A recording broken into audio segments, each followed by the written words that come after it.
Queridos amigos míos, yo soy Diana y les doy el bienvenido a mi casa. Es desde hace ya algún tiempo que no subíamos un video. Llegó la hora de proseguir con el relato de la Divina Comedia de Dante Alighieri. Habíamos analizado juntos la Cántica del Infierno, no bajo un punto de vista literario, está claro, ya que yo soy solo una apasionada lectora, sino que desde el punto de vista filosófico y espiritual, inspirada, como ustedes ya saben, en un gran profesor y escritor contemporáneo italiano, Franco Nembrini, en su publicación de la Divina Comedia, enteramente ilustrada por el gran artista Gabriele Dell'Otto. Aquí en la descripción les dejo todos sus enlaces y también el enlace de la traducción al español de la misma edición. Pero antes de comenzar, quisiera pedirles que si no lo han hecho aún, se inscriban ahora mismo al canal, pues es muy importante para nosotros para poder seguir difundiendo estos videos. También es importantísimo que ustedes nos dejen un me gusta, que comenten y que compartan con todos sus amigos, para que así la plataforma de YouTube proponga nuestros contenidos a muchas más personas. Y ahora sí, comenzamos el primer canto de la Cántica del Purgatorio. Quédate conmigo, yo te lo cuento.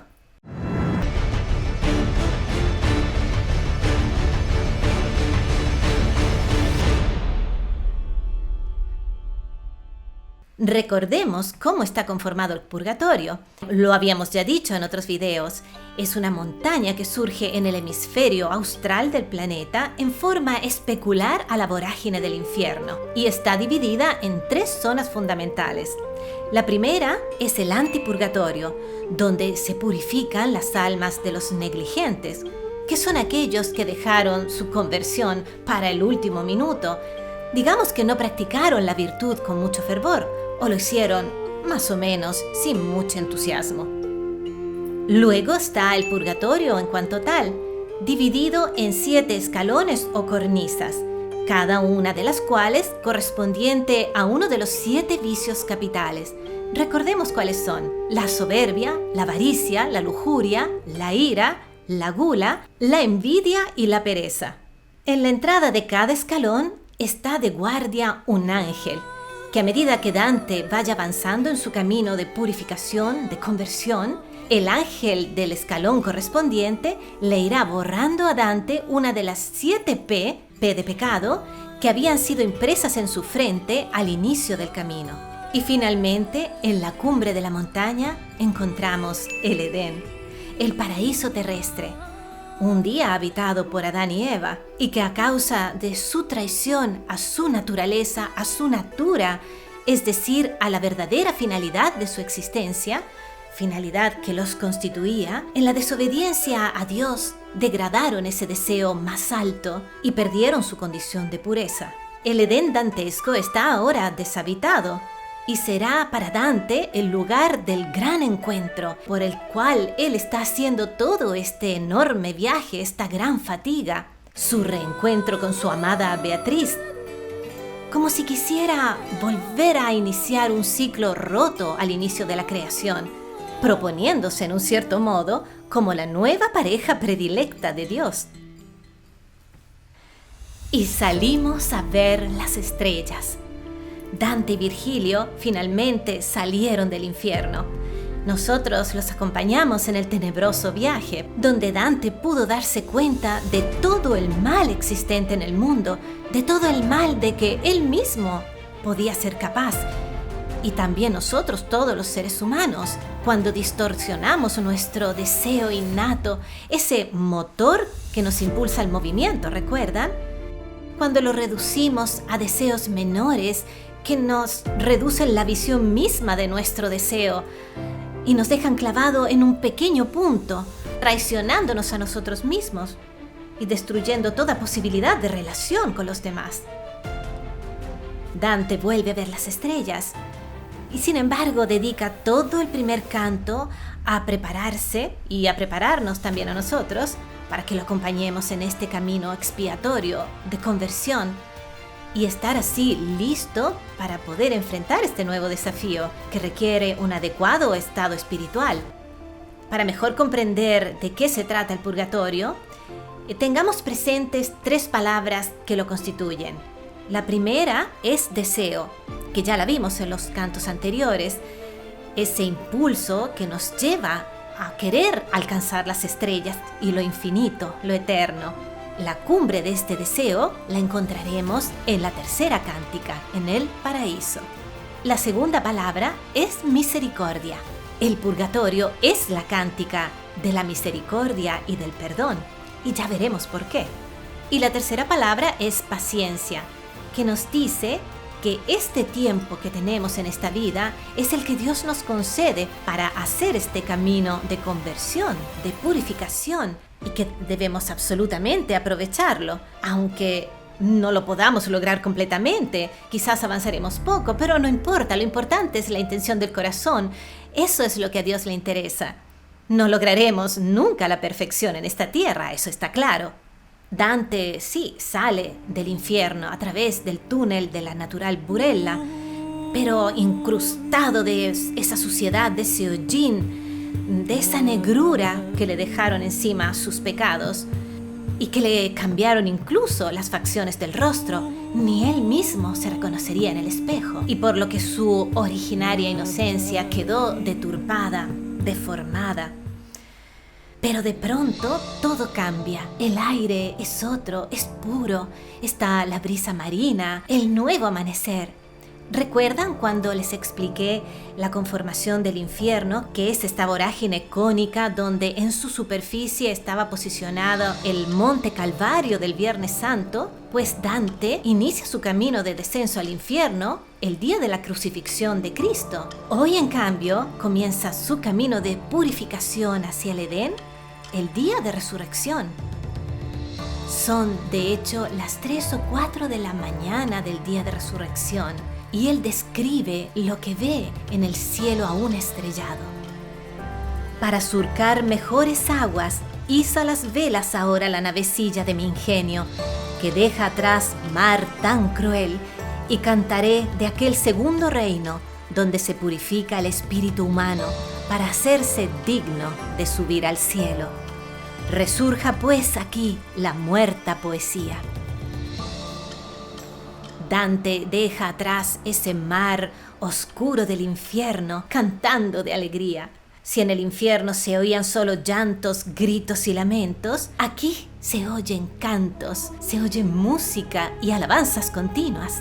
Sin embargo, Dante tiene muy claro que el camino que le espera es arduo, que debe enfrentar más sufrimientos, más dolores para quedar purificado del peso de sus pecados. Y esto lo veremos al final del primer canto, donde Dante se prepara para enfrentar su camino. Pero lo que cuenta es que él ya ha entendido cómo debe usar su libertad para encontrar su verdadera felicidad. Llega a decir algo increíble, que aquí la muerta poesía resurja.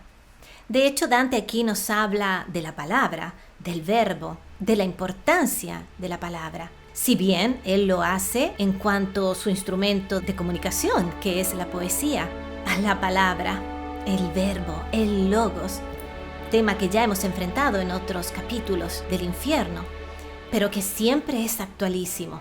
Mientras más nos alejamos de Dios, más se hace difícil la comunicación con los demás, especialmente en una época tan compleja como la nuestra, donde desde hace unos 2 o 3 siglos el progresivo alejamiento de Dios nos ha llevado a percibir, o más bien nos ha llevado al error de creer que el bien y el mal lo define uno mismo, que la verdad está en la mente de cada uno de nosotros, es decir, la verdad se hizo subjetiva, relativa.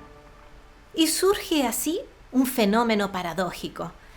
En la era de la comunicación, que es la era en la que vivimos, más que nunca se verifica el fenómeno por el cual cuando nosotros hablamos, cuando nosotros decimos algo, no sabemos si hemos sido entendidos, si hemos sido comprendidos correctamente, o si bien hemos sido malentendidos, o si hemos producido una confusión o una ofensa, o hemos sido incluso recibidos con el significado contrario de lo que queríamos decir.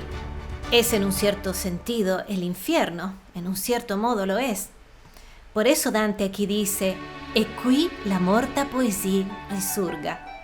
Porque habiendo salido del infierno, Dante ahora ve todo con más claridad, porque hay luz. Él percibe las cosas con más objetividad. Esa es la nueva aurora, el nuevo aire que Dante percibió cuando salió a ver las estrellas. Vio la luz. Estos fenómenos de la comunicación los podemos ver reflejados en al menos 2 acontecimientos bíblicos. El primero es el de la Torre de Babel, que relata cómo los hombres, a medida que se alejaron de Dios, decidieron no necesitar más a Dios, confiar solo en sí mismos, comenzaron a construir esta torre, símbolo de la soberbia de creer que podían tocar el cielo por sí mismos. Es el pecado original, el pecado de soberbia. ¿Y qué ocurrió? Que la torre al final cayó, todo quedó destruido. El segundo acontecimiento lo narra Actos de los Apóstoles y cuenta el exacto contrario. Ocurre el día de Pentecostés, después de la bajada del Espíritu Santo sobre Pedro y los apóstoles, y narra que Pedro y los demás salen del cenáculo y comienzan a predicar, a hablar a una multitud que venía de todas partes, de países distintos, de idiomas distintos. Sin embargo, todos los comprendían. Todos comprendían lo que ellos estaban hablando, como si lo estuviesen haciendo en sus propias lenguas. Significa que vuelve una posibilidad de comunicación, dado que estaban infusos por el espíritu de aquel que se proclamó a sí mismo la verdad, el camino y la vida. Por lo tanto, la palabra tomó una connotación concreta y el verbo se hizo carne, como recita una frase del Evangelio de San Juan. Ahora sí se hace posible las relaciones, el amor, la educación, ya que este acontecimiento da al lenguaje un sentido común a todos los hombres. La palabra no es más interpretable, sino objetiva. Oh santas musas, ya que vuestro soy, y aquí Calíope salga a mi encuentro acompañando mi canto con aquella voz cuyos efectos sintieron de tal modo las míseras urracas que desesperaron de obtener su perdón.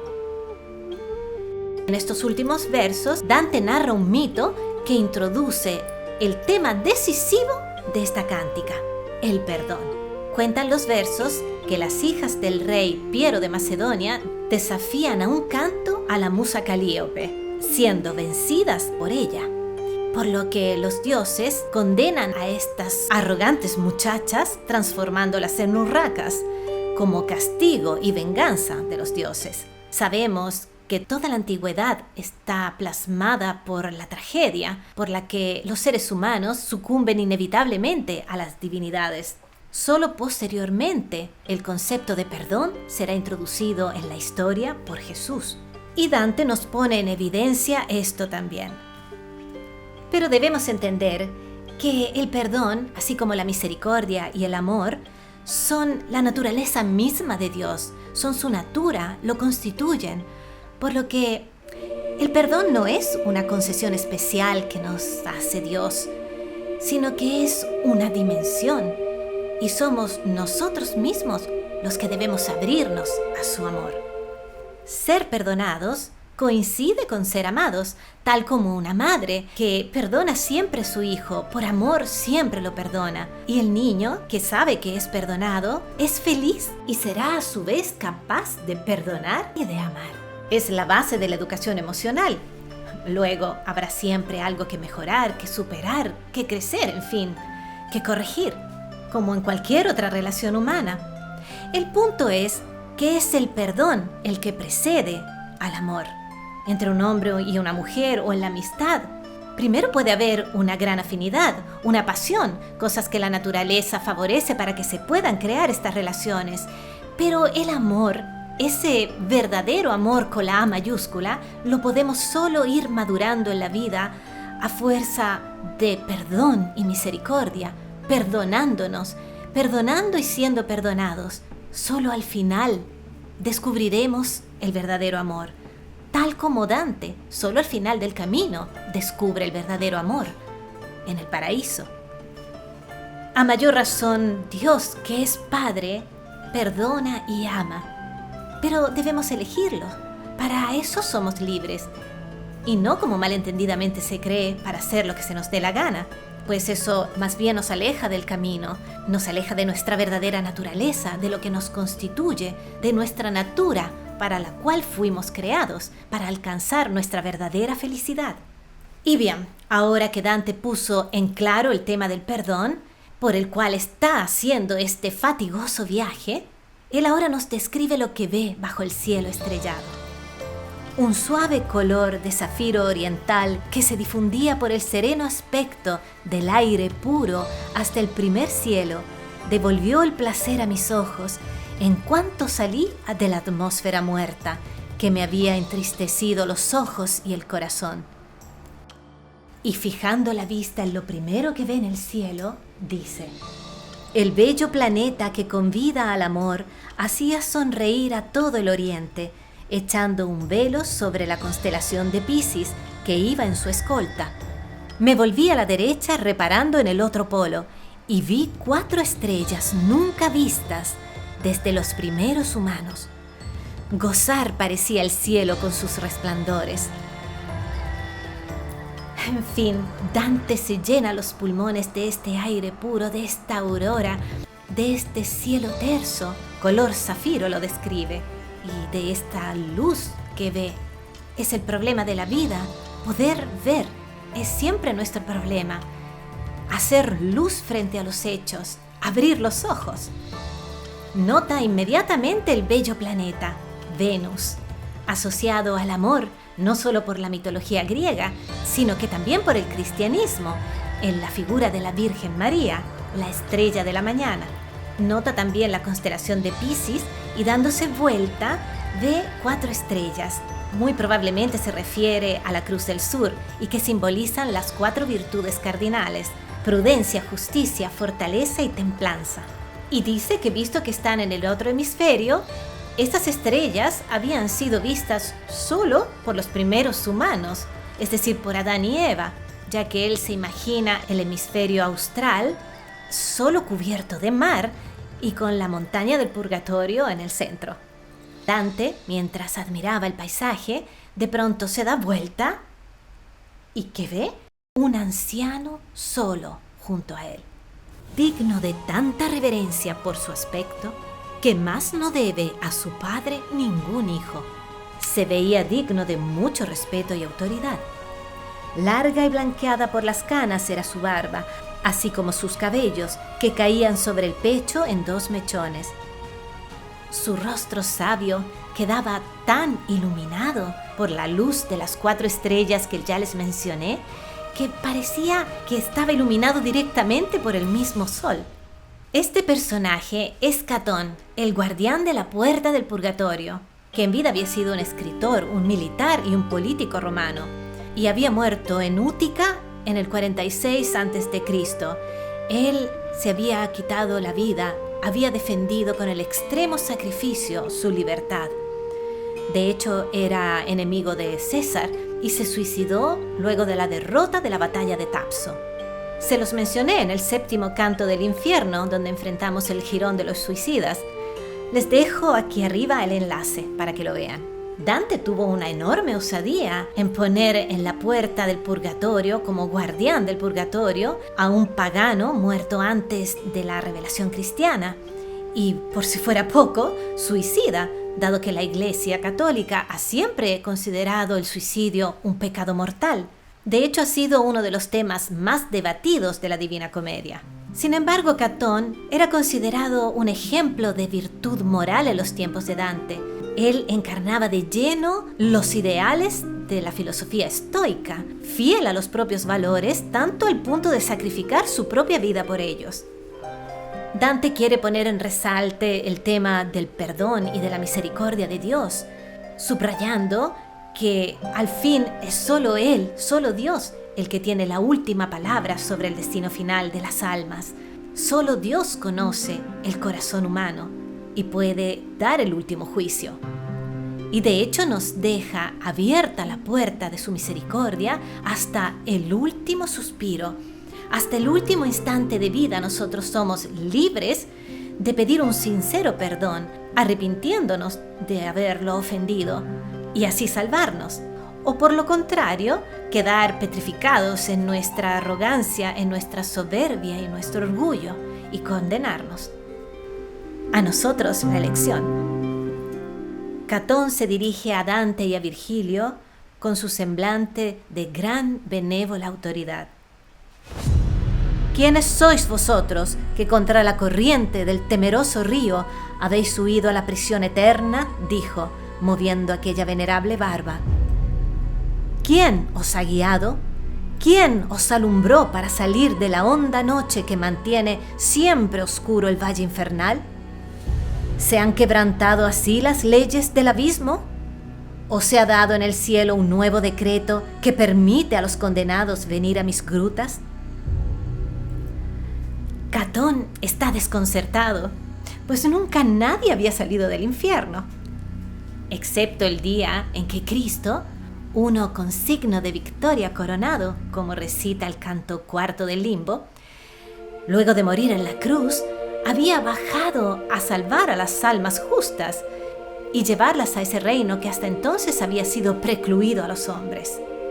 Virgilio toma la palabra y, haciendo señas a Dante de doblar la rodilla frente al venerable anciano, le dice: «No vine por mi voluntad.